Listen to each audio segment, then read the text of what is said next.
Hi guys, welcome back to my channel Technology, and today in this video tutorial I will show you guys how to enable or disable secure sign-in option on your Windows 11 PC or laptops. So you just need to follow me. So first of all, what you have to do, you just need to go to your start or search window, type over here netviz, okay. So you just need to type this command. So I will give you the command on my video description, so you can easily copy paste from there. After that, you can press enter or click on this netplviz over here.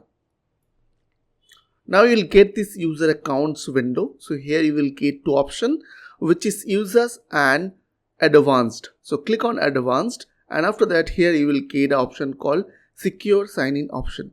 Under that option, you will get an option called require user to press Ctrl+Alt+Delete. That means whenever you are at login screen, you just need to press Alt Ctrl+Delete to get a password window. So you can easily, if you want to disable, then you just need to uncheck this option. If you want to enable, then you just need to check this option. After that, click on apply, then OK, and after that you are done. I hope this quick tutorial will really help for you, and please don't forget to click on the subscribe button, like button and share button. And if you have any questions or question, then comments down below. I will see you guys on the next video. Till then, bye bye, take care.